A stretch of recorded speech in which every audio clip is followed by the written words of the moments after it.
And he swings, hits it high and deep and gone. Home run. Broncos first in the big leagues will tie this game. What's up, bro? How you doing today? What's going on, man? Doing good. Yesterday was Father's Day, so hope you had a good Father's Day with your dad. Yeah, same with you, man. Yeah, it's always fun to see Father's Day at the games too when they wear the blue. Everyone has the blue on. Oh, I forgot about that. I wasn't yeah. watching yesterday. True. Yeah, it always looks. I think it looks cool with the Yanks because they never really have that color. So it was True. cool Yeah. Yesterday. But yeah, there were some good games this past weekend too. Yanks kind of got back on track here. They won a series against the A's, who are tied for first in the West. Saw that. We had a crazy play that we're going to get into later too that ended the third game. I still haven't watched it yet. You'll have to tell me about it. The trip, yeah. It was pretty crazy though. I got to tell you. Not as good a weekend for the Mets, but looking to rebound in Atlanta this week. Hey, still in first out there. So no, we're still there because no one else in the division really wants it. So yeah. Give me what was a favorite thing you saw this last week? Yeah, so I actually don't know if this happened during this week or if it was before that, but I thought they were like the coolest City Connect jerseys so far. The Diamondbacks announced theirs. Yeah. I think they're called like Serpientes or something. Yeah, something like that. But like the color is really cool. Like the color literally just looks like a desert, like a snake kind of like from, I don't know, it looks really cool. And I don't know if you saw the promo about it, but like there were a few of the guys like Carson Kelly and Votto Escobar that had like the snake, like an actual live snake like around their necks and shit, like holding it. And it was pretty cool. Like obviously they did whatever they had to do to make it safe, but like it was pretty I'll have to cool check video. that out. That's okay. Yeah. I've always thought the Diamondbacks have had good jerseys. I liked it when they revamped it a couple of years ago, so I'm not surprised they pulled off something nice. You know what? A lot of people too like didn't like the teal or like the weirdish gray that they had. Like they changed it back this year, but I actually liked it. I liked it too. I don't know why people hated on it so much because like it's unique and like it still looks cool now, but I think the gray was cooler when it was like a darker. I feel like it was darker or something. Whatever it was, I thought it was cooler, but no one else really seemed to like it. No, they've had some good ones. Yeah, so I think they're wearing those. I don't think they wore them yet. I think they're wearing them next weekend. Okay, gotcha. I'm pretty sure. So, and then we'll have to keep an eye on the rest of the teams this year. I don't know how many more are unveiling them this year because there's going to be some next year too. I think, yeah. So how many? I think the Dodgers might be doing it at some point. Okay. That might be it though, because I think this is the 5th team to do it. If I'm right, it was the Marlins, the White Sox, the Cubs, and maybe 2 more. I don't know, but these are Boston pretty cool. Did it. Yeah. Boston did it, right? You're right. Yeah. Right. What about you? Yeah, for me, so I don't know if you saw this the other day. There's this little girl in Cincinnati named Abigail who went to go to the Reds game because she's a huge Joey Votto fan. So then in like the first or second inning, Joey Votto gets tossed for like arguing like a strike call. So like there's this picture of like Abigail like super upset. She's like 4 years old. I don't know. Like that her favorite player was ejected. So the Reds eventually saw that and they got Joey to meet her, take a picture with her, autograph a baseball. So it was kind of cool. There's like a whole video of it. It was sweet though that he did that. That's pretty cool. Yeah, I didn't see that. Hey man, Joey Votto's a good guy, you know. Yeah. That's cool that you did that. I should imagine being like a No, go for it. I was just gonna say, like, imagine being like a young fan and going to see like your favorite player, and then they get fucking tossed. Like, dude, that would suck. So, no, that'd be especially I don't know if they weren't in the lineup that day, like the one day you have to go. Right. Yeah. And they're good for her. And then the other thing too, I should mention, I'm a big fan of like any sort of like home run pimp or whatever like celebration. So Christian Arroyo going from second to third the other day on a home run, he did a Euro step. Did he? So all right, well, I'm all for it. Cool. I mean, Tatis does a little like stutter stuff at his third, so Arroyo did the Euro, so it was kind of clean. But that's cool, yeah. And then we should mention too, the Rays announced yesterday or today that the top prospect in baseball, Franco, is going to be called up. So. And he swings, hits it high and deep and gone. Home run. Broncos first in the big leagues will tie this game. Yeah, man. So I saw a funny stat about him too. So this is the first player to be in the MLB that was born in the year 2001. Wow. He's young. Damn. He's 20. Yeah. So I mean, obviously, to get into like the baseball part of this though too, this is the reason why they traded Willie Adames too, Yeah. because they needed room for Franco, and you knew it was going to happen pretty soon. Obviously, the kid's a stud. He's been the number one prospect in baseball like the past 2 years. So it's going to be interesting. You don't usually see a team, especially like the Rays, call up someone and start their service clock this early too. I True. mean, we've talked about how we don't think teams should do that, but teams do it, and like the fact that they're actually calling him up means that they really want to win right now too. And we'll see what happens. I don't know if he's going to be like Kelnick and have to adjust to the league, or if he's just going to take it. It's going to We'll be interesting see. though. Well, today's June 21st. Hasn't the deadline passed for like the service clock, or am I mistaken? You might be right. Yeah, it has. But, Okay. I mean, Well, I think but even so, it's like he's. Let's see, right now, so he'll be 27 when he's a free agent. Like that's still okay. young. Yeah, true. So unless whatever happens with the CBA changes things, but you never know. I mean, yeah, up and down past week or so for the Rays. You lose Glass now, but you call up Franco. So Yeah, hopefully man, he'll get adjusted quickly. Yeah, no, I think he's going to be a stud. I don't think he's going to really need much time because if you look at his minor league statistics, if you watch videos of him, he's a pure hitter, he's a power hitter, and he's a shortstop. That's it reminds me of someone named Tatis.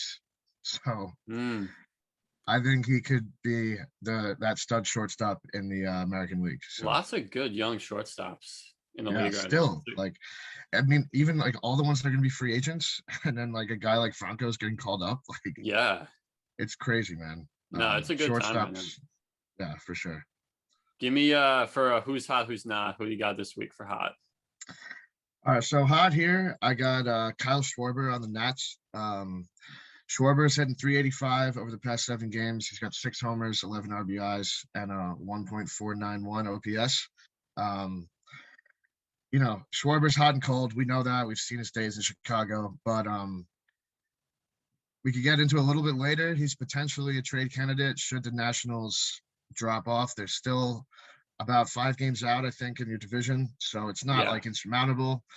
But he is on a 1-year contract, so it's good to see him though trying to get back out there and maybe get a multi-year deal after the season too.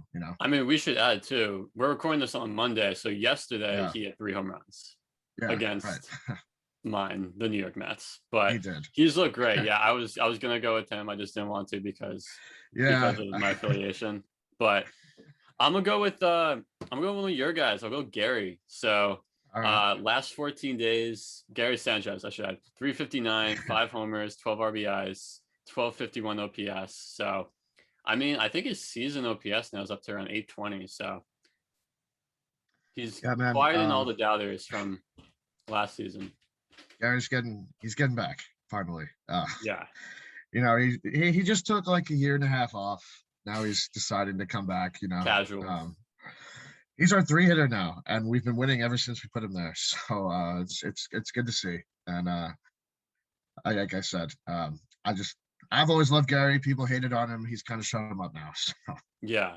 I was also going to go with Ohtani. I just feel like he gets talked about so much that I didn't, but bro is on a roll right now. By the way, about Ohtani, he announced that he's going to be in the home run derby. Saw that. So was it the first pitcher to ever hit in the home run derby? Yeah. And dude, like, first of all, it's going to be in Colorado. So he's going to be hitting absolute nukes. True. I mean, I'm just waiting to see who else is going to be in it because, like, I really think he's the front runner, even if like Stanton did it or if like Judge did it. I mean, it's just like it's gonna be a lot of fun to watch. I'll tell you that. Yeah, I mean, I gotta think he's the MVP front runner right now in the American League. Him and Vlad are probably neck and neck, but Vladdy is doing good. But Ohtani, I mean, the way he's pitching too is unbelievable. So because Vladdy can't pitch. That's right. So, it's gonna drag him down. So yeah. Who you got for slumping? All right, well, slumping, unfortunately, I got to go with one of your guys. I got to go with Pete Alonso. Yeah. He's hitting 154 past 7 games, 4 for 26. He's got 1 home run, 4 RBIs, but the OPS is down near .503. So listen, we know Pete's pretty streaky as well. So next week he could turn it all back around. But you guys didn't have a greatest weekend, like you said, so that's kind of a big reason why. Yeah, they're gonna need to pick it back up. I mean, you have some reinforcements coming with McNeil and Conforto and all that, but yeah, Pete's got to produce a little more. Yeah. What do you got for yours? I'm gonna go Eric Hosmer on the pod. So last 14 now, 149, no homers, no RBIs, 428 OPS. That's like a long stretch too, man. He's not a guy I think of as streaky, although maybe he is. I don't think so either, but maybe he's going through some, I don't know, like that's kind of strange though. You have we'll talk about Tatis in a second too, having to leave the game the other day, so he'll need to pick it back up a little bit, but Pods are doing okay without him. They've started to, after they had a rough stretch, but they're starting to pick up again. Did against you guys too. They like didn't really look too good. So, yeah. I mean, they'll be there at the end of the year, obviously, but it's like having your 4-hitter like Hosmer go through this stretch, just you can't win like that. So he's definitely got to turn it around. Yeah. All right. So again, a week closer to the trade deadline. If I'm giving the American League, who do you think should make a deal and for who? All right. Well, I think that the White Sox need to make a move because their second baseman, Nick Madrigal, just went down to the 60-day IL. Something with his hamstring. I think that was about 2 weeks ago now, but it's not very recent. But he was obviously a big contact guy and stuff. He was a big part of that lineup. So I think the White Sox go out. They get 2 guys from the desert. I'm saying they get Eduardo Escobar and Joaquin Soria from the D-backs. So both of these guys are going to be rentals. They're the last year of their contract, or Soria was on a 1-year deal. So it's the last year of his deal.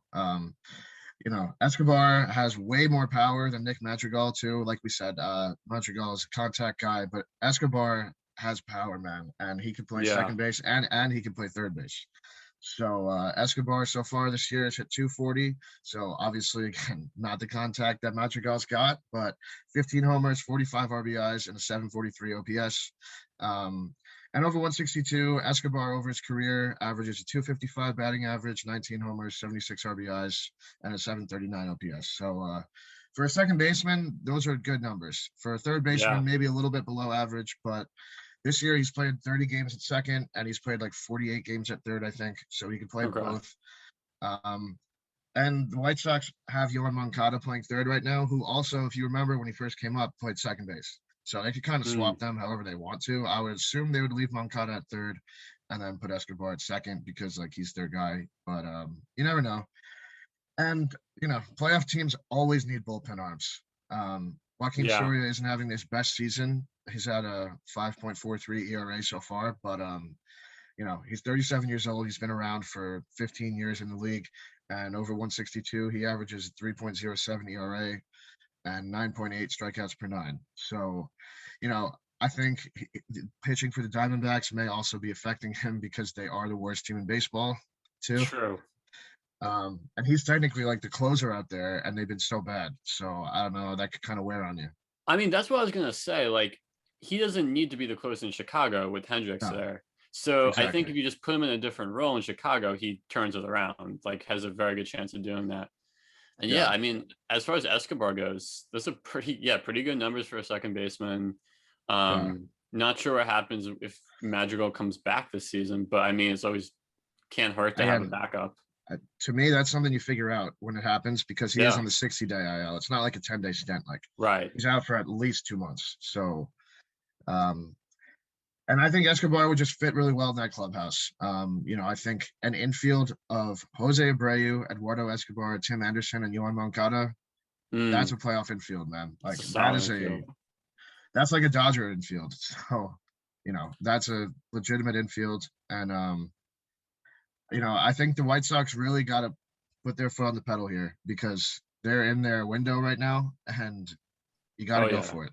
With the way they're pitching right now, absolutely. Yeah. I think they have a good shot at the American League, especially with Glass now just going down for Tampa. So And that's you think about Soria in that bullpen behind Hendricks. They also have Michael Kopech, who's been pitching really well. I think he's on the IL now, but he's only on a 10-day IL, I think. They got some other guys over there. I mean, they got a legitimate bullpen, legitimate starters. And I mean, Eloy Jimenez has just been cleared to start doing baseball activities again, too. So he'll be back soon. Okay. Luis Robert will be back eventually, I think, too, this season. So, you got to go all in, man. Damn, that's a scary looking team though. If they're not even close to full strength right now. Yeah, you look at it like if they made this trade, I feel like the worst position player would be Adam Eaton, and he's not even that bad. Yeah, so, it's a deep team. Okay. Yeah. So what about that's what I got for the.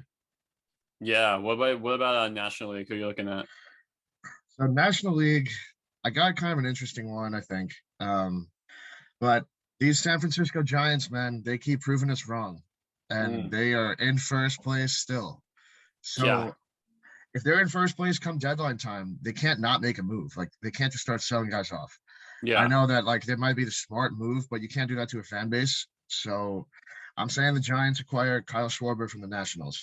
Like I mentioned a little bit before, Schwarber's been hot.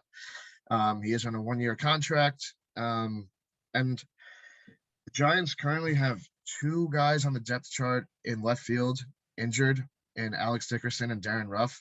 So their current left fielder is Lamonte Wade Jr., who I think was a prospect that they called up or something.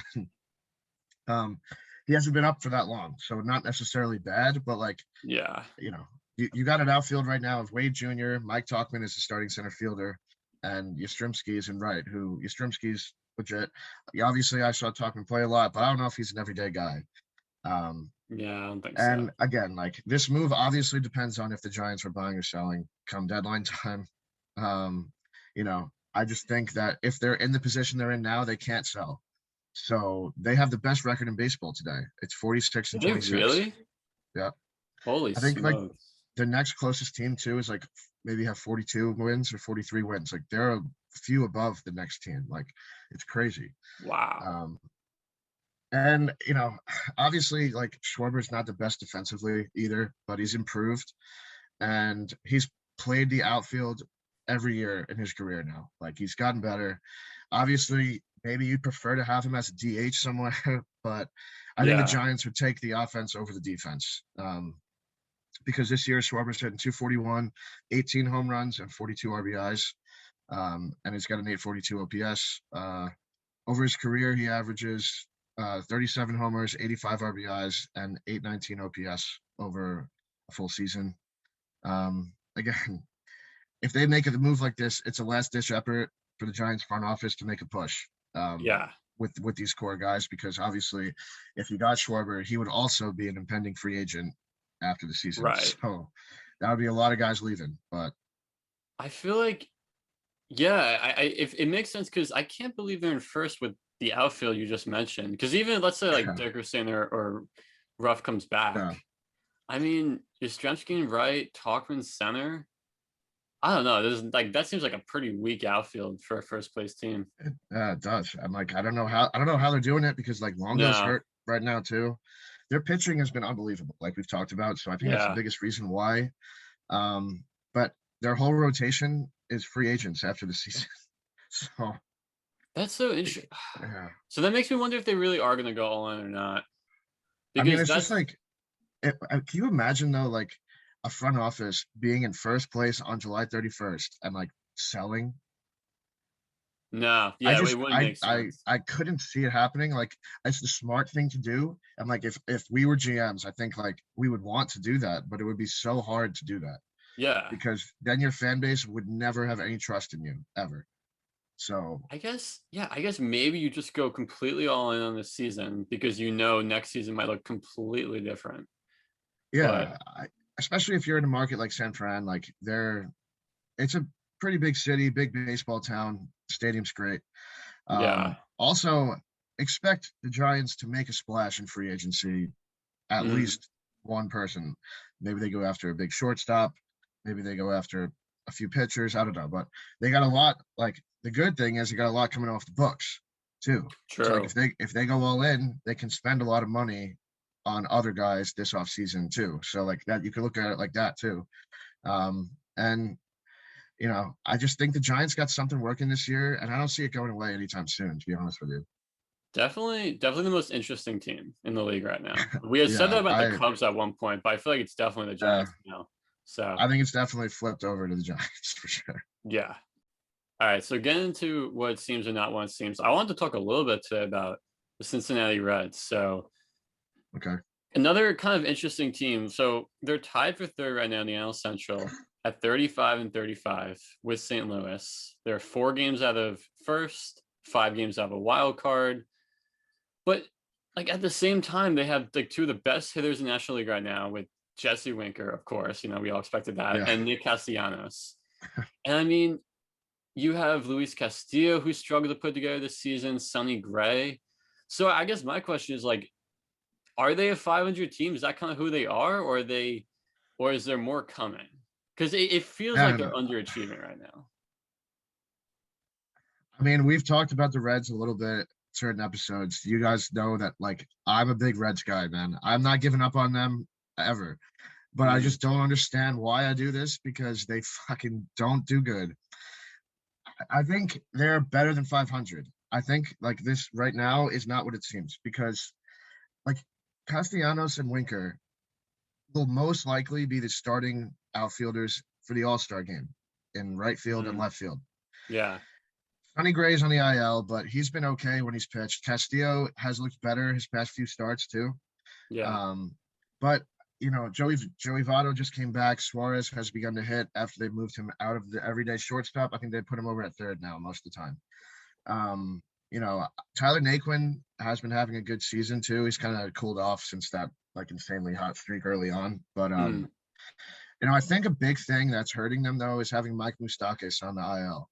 He's been on the IL now for a while, and like, man, when he's in that lineup, it's just like way better. But like the guys I just mentioned are good too, so I don't understand what's happening. But like, yeah, I think if he was there and he was vintage Moustakas, like, they probably would be way closer to first, if not in first, I think. Yeah, I agree. I think they're definitely better than a 500 team. I don't know if I'd say they're a playoff team, because for me, I think they're going to have, if they won again, I think they're going to have to win the division, because the wild cards will be some combination, I think, of San Francisco, Dodgers, and Padres. And even I can't really see some teams from the East might be hopping in there too. So okay, potentially, yeah. Potentially, if they like turn it around. I get what you. Yeah, I know what you mean. Yeah, I think if they don't top the Cubs, Brewers, and Cardinals, they're not going to get in. But yeah, man, it just feels like they're better. I look at that team and like like we've talked about Wade Miley too, and like he threw a no-hitter this year. Like he's another guy. I think if I'm the Reds GM, I'm making a move for like a bunch of bullpen pieces and like maybe one starter or something. Yeah. Because their bullpen has been an issue. Amir Garrett has not been good. And he's usually good. And that's like this season's been kind of weird for him. Like we talked about, they signed Sean Doolittle to be the closer. He hasn't been great either. Yeah. They definitely need some help out there in the bullpen. I think that's just pretty blatant right now at this point. And we'll see if he does make some moves. I don't know.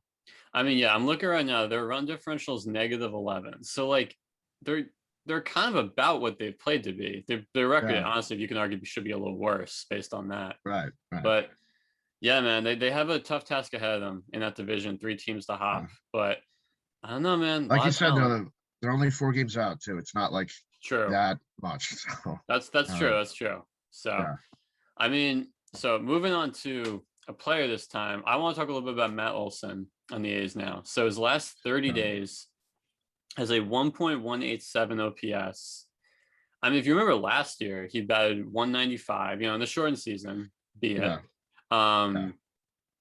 with a 734 OPS. His overall numbers right now, 305 batting, 20 homers, 53 RBIs, and 998 OPS. I mean, big reason why Oakland's in first right now. So what do you think of him and if he's legit? Oh man, Matt Olson is legit. This is what it seems. Last year was a blip. I mean, if you look at his numbers, man, it's nuts. Like before last year, he never had an OPS below 788, and that's like That's better than most players too. I think the average OPS is like 740 something. Yeah. But look, like Matt Olson has a swing that doesn't really have a lot of holes. Like it's very consistent. And I just watched him this weekend in New York. He hit 2 homers. He had a great series against us. Yeah. We happened to win 2 games, but he had a great series against us. And I think he is obviously an MVP candidate. I think he would be the starting first baseman. Has Vlad like not been doing what he's doing at the All-Star game too? Because Right. it's going to be interesting to see who does start. I think it's obviously going to be Vlad, but Olson is having a fantastic year. So, it's kind of like he's getting dissed out of a starting spot, but I don't know. It's What do you stacked think right about now in him? the American League. Yeah, I would say he's looking legit. I mean, I'm looking at him. He's 27, so like he's not randomly peaking at like 31 or something. I mean, he was a first round pick, and like, like you're saying, his floor was pretty high, around like a 780 OPS before this season. So, I mean, huge boost for them, especially with Chapman not having a good season. Other guys not looking as good. Hey, so has Matt Olson become like the better known Matt out there in Oakland now? What do you think? I guess After so. Chapman's kind of having like a couple down seasons too. Chapman. That's true. He's even last year wasn't. But I think, I mean, in my head, Matt Olson is the Matt I think of now. But let's not forget, Matt Chapman's won a Platinum Glove. He's an awesome defender. He'll figure it out eventually. But like Olson's the guy, man. Yeah. No. So it's going to be interesting too. I think about Olson is that him and Chapman are both free agents after next year. So the A's, they're not looking to sign guys up to big contracts. No. Are they going to let both of these guys walk, or like, do you think they sign one of them? Maybe like, I feel like they got to try, but I mean, like, they got to open up the checkbook though for these guys. They're not going to take like a team friendly deal. I don't think, man. They deserve what they're going to get, and it's not going to be team friendly. So no, I don't know which one they pick either. That's tough, man. Defense. It's almost like right now though, maybe they could afford Chapman because of how little they want to pay, because he's not having as good of like seasons as Olson, but I don't know. It also depends on what happens next year, but true. We'll see. They could be selling off though next year, man. And like, that's going to be interesting for Oakland fans because I mean, they have a core here that could definitely win a World Series, I think. So I don't know. That's the thing. You have no idea what to expect from them. They could go all in, or they can just completely blow it up, and neither of it would surprise you. So it's going to be interesting. Yeah, good turn.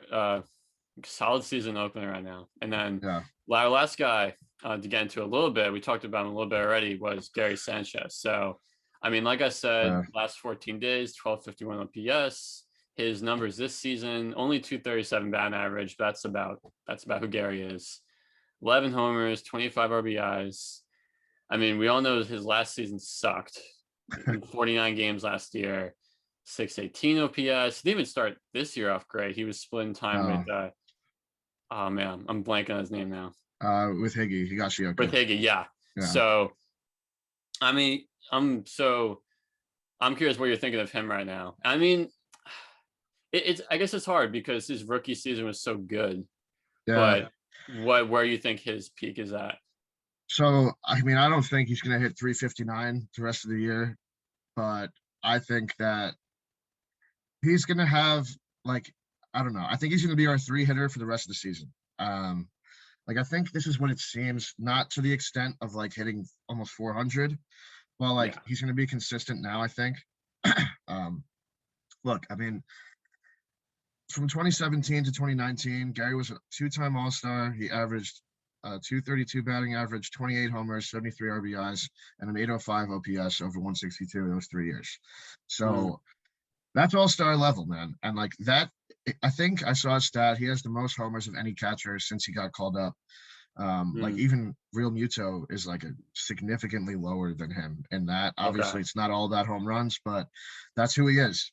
Look, I mean, he's clearly become the starting catcher in New York now, and he's done enough to earn that. Last time Garrett Cole pitched, Sanchez pinch hit for Higgy at some point, and he caught him the following inning. Like, it's well documented that Higgy has kind of been Cole's personal catcher, right? And Cole didn't allow any runs when Sanchez was catching. Obviously, it's a small sample size. I don't think this really affects Higgy catching Cole every time, but it's a little more confidence though for Boone and Cole. Let's say if something happened to Higgy, where Gary could catch him. You know what I mean? So I think it's interesting. I think he's back. To be honest with you, I really do. Yeah, I could see it too. And I should add too, like his average sucks, and like it's always going to, but he gets on base on a decent amount. I believe it's around 340 right now for OBP. So yeah. He walks a lot. I think he that's has a good about eye. who he is. Yeah. It's a big reason why we're kind of doing better now too, because of him. Like I said before, having a lineup where it goes Judge, Sanchez, Stanton, and they're all hitting. That's the Yankee lineup that we were supposed to have 3 years ago, and everyone's just been hurt or whatever. Like since then, they're all healthy. They're all hitting right now. Judge is kind of getting hot again. He kind of went through a cold stretch, but I think we're doing good. We play Kansas City this week too, who hasn't been good. So we'll see how Gary hits against them too. And then we got a big series against Boston this weekend. So true. We'll see how he does against that pitching over in Kansas City. Yeah. All right, so for the deep dive today, I want to talk a little bit about injuries right now in the league because they've been running rampant. I mean, so I was looking at an article from James Wagner in the New York Times.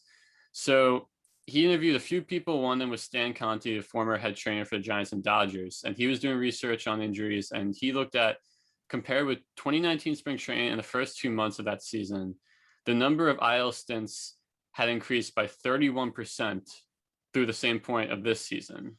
So, and with pitchers making up the bulk of those IL appearances, some of the trends that he found were soft tissue elements, such as like muscle strains.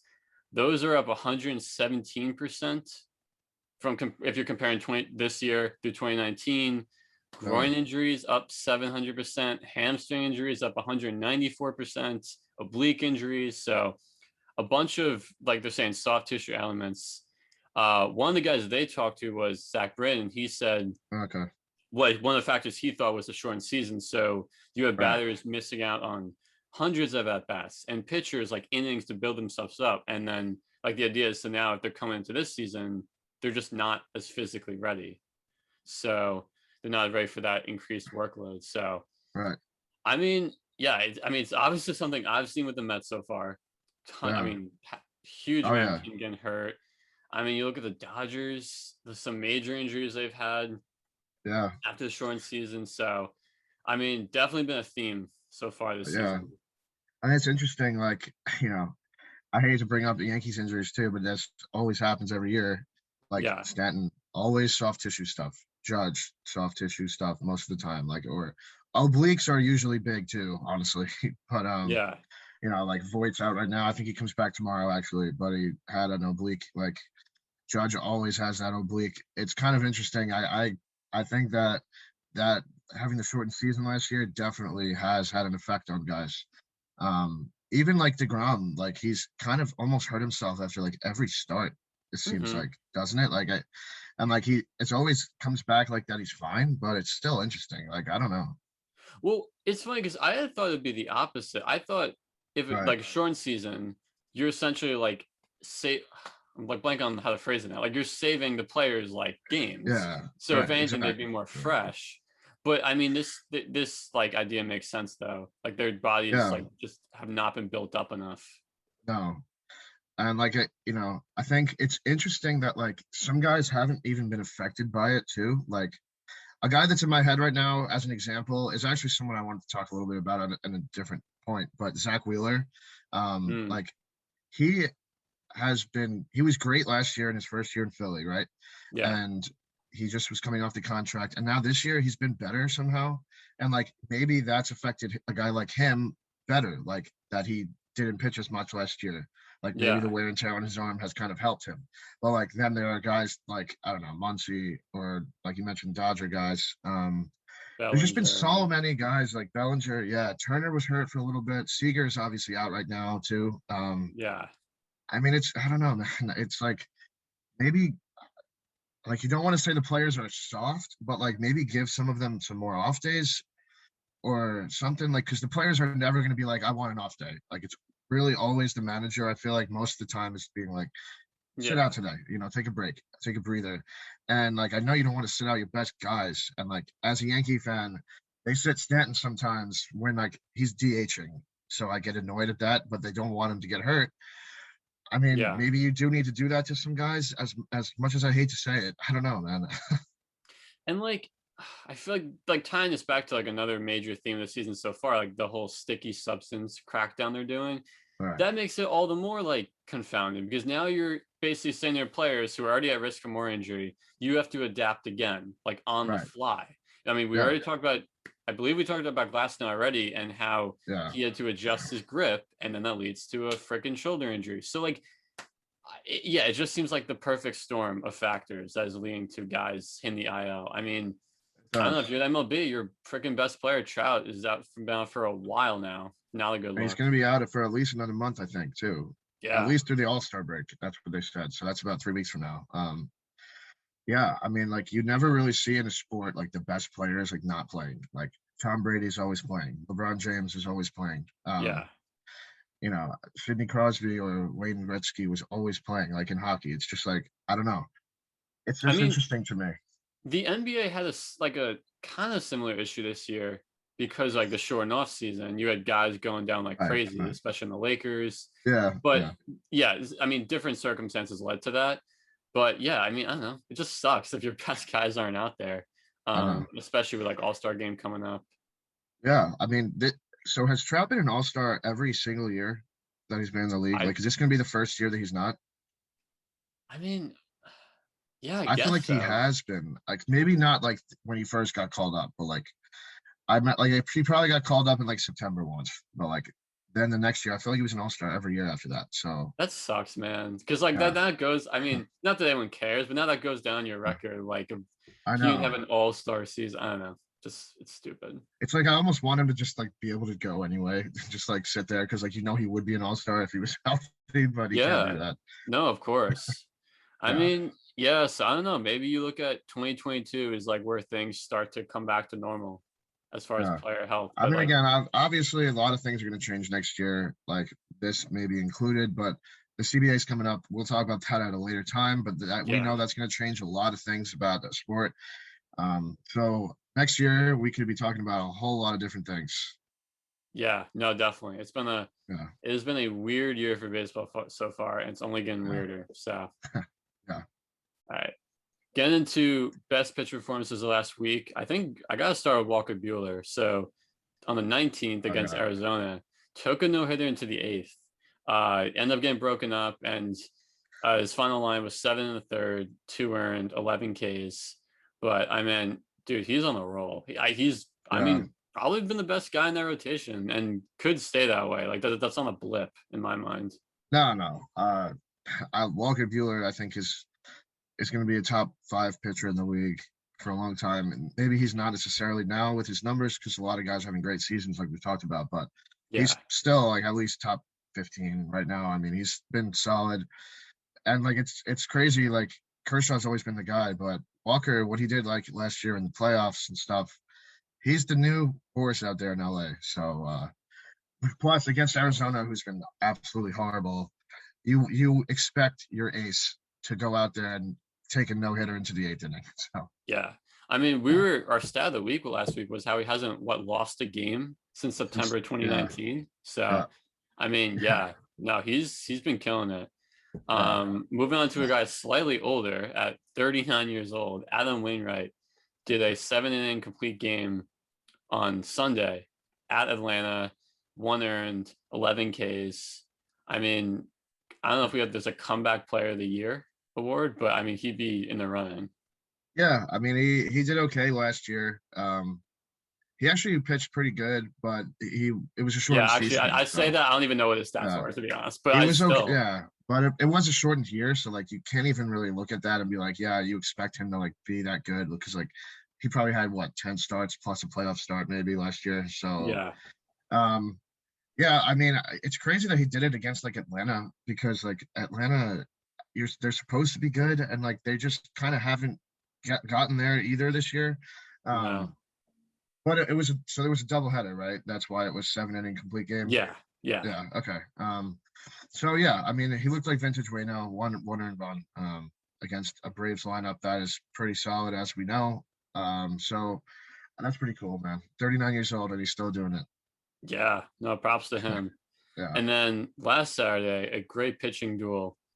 Houston and against the White Sox. Carlos Rodon went 7 innings, 1 earned, 8 Ks. And then on the other end, Luis Garcia, 7 inning, 1 earned, 8 Ks as well. Yeah. So, I mean, oh man, that was fun to watch. I saw a little bit of the game. This was my series to watch for from last week too. I thought this was going to be like the best series of the week.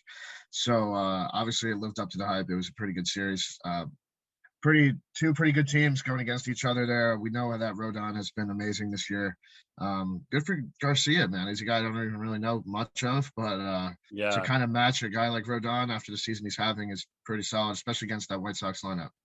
Yeah, no, absolutely. I mean, that we said a couple of times now that top of the White Sox rotation's been stellar. So yeah. And then wrapping up in Seattle had a couple good outings. On the 15th, Chris Flexen went 8 innings, no earned, 8 Ks. And then 3 days later, Yusei Kikuchi, 7 innings, 1 earned, 6 Ks. So not been the best season for them, but some good outings. Yeah, I mean, like I don't think their starting pitching has necessarily been the issue out there. Their lineup has been pretty horrible. Right. We talked about how their bullpen was pretty good too. So I don't remember who they were playing, but that's some pretty good pitching performances from both of them too. Yeah, no, definitely. Getting into injuries, there's a lot of big names actually. So starting with Fernando Tatis Jr., he tweaked his shoulder on Saturday. He missed Sunday's game. We're recording this on a Monday. We don't know what his status is for today, but he's day to day. I mean, something he's dealt with all season. Yeah, we all hope that he's okay. He's kind of become the face of baseball now that Trout's not playing too.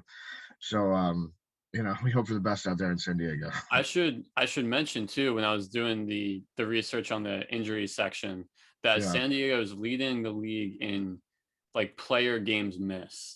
As far as so they're essentially just have been the most impacted by injuries. So, I mean, definitely hoping he's okay. I mean, it seems like it if it's day to day, but yeah, let's hope so.